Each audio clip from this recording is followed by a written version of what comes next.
Yaorana et Maïva, très heureuse de vous retrouver. La grossesse apporte de nombreux changements dans notre corps. Et lorsqu'on veut le meilleur pour bébé et qu'on a pris de mauvaises habitudes, eh bien, il faut se reprendre en main et adopter un bon comportement.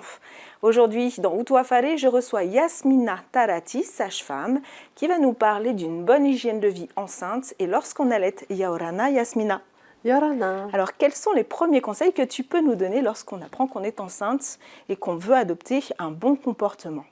Alors, le plus important, quand on apprend qu'on est enceinte, il ne faut pas changer ses comportements habituels. Si on a toujours une bonne alimentation, ben, il faut poursuivre. Si on avait une activité sportive, il faut poursuivre.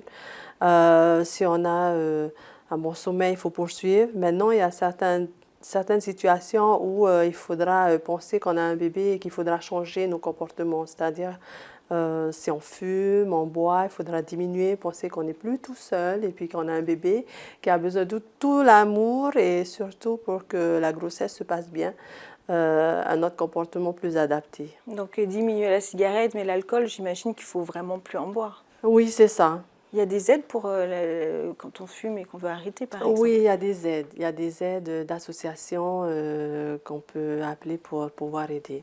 Est-ce qu'il y a des choses qu'on ne peut plus manger, par exemple, quand on est enceinte? Alors, pour l'alimentation, si on a des comportements un peu différents où on a plus tendance à manger n'importe quoi, il faut se reprendre en main parce qu'il y a vraiment des conséquences sur la grossesse si on mange vraiment n'importe quoi.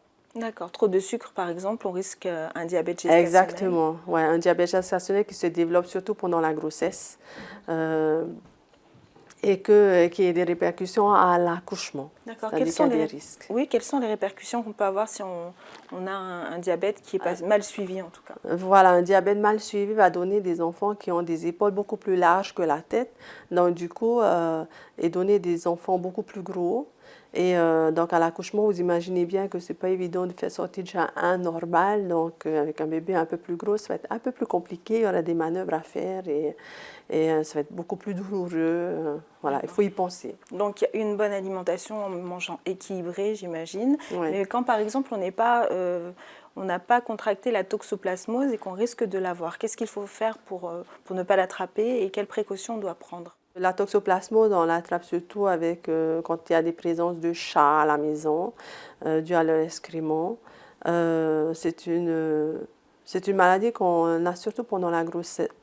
En général, pas forcément pendant que la grossesse, mais c'est une maladie qui risque de donner des risques fétals conséquents. D'accord. Donc, il faut vraiment faire attention à manger des légumes bien nettoyés, à l'eau, la viande bien cuite et les présences des chats bien éloignées. La charcuterie, tout ce qui est cru, le lait cru, etc., il faut faire attention aussi. Ah ouais, ça peut développer d'autres maladies. Oui, comme la listeria. Comme la listeria. La listeria, tout le monde peut l'attraper. Oui, c'est ça. Donc, il faut faire aussi très attention à ce genre de choses. On recherche surtout quand ils font de la fièvre, oui. S'il y a une présence de listeria ou pas. Est-ce qu'on peut manger du poisson cru? Faire attention au poisson du large où il y a beaucoup de mercure. Donc, du coup, d'habitude, on mange qu'une fois par semaine. Et il faut que ça soit bien frais. Mais c'est vrai que la plupart des mamies disent non, pas de poisson cru pendant la grossesse. Donc, c'est un peu des habitudes de maman. Culturelles. Oui, voilà. Est-ce qu'on peut faire des exercices physiques? Tu disais oui, mais après, il faut s'adapter au corps. Si par exemple, on ne peut plus faire de surf ou autre, vaut mieux s'arrêter. Voilà, il y a des patientes qui font du surf jusqu'à la fin de la grossesse. Il y a des patientes qui sont obligées de s'arrêter bien au début. Donc, il faut vraiment s'adapter. Qu'est-ce qui est important? Le sommeil aussi, j'imagine. Le sommeil est très important et très réparateur. Si on se pose trop de questions concernant la grossesse, il ne faut pas aller sur Internet. Non, il faut aller voir sa sage-femme et lui poser ces questions. Merci. Merci beaucoup pour toutes ces précisions, Yasmina. On se retrouvera bientôt pour un autre thème. L'émission se termine. Merci de l'avoir suivi. On se retrouve très bientôt et d'ici là, prenez soin de vous et de vos proches. Nana.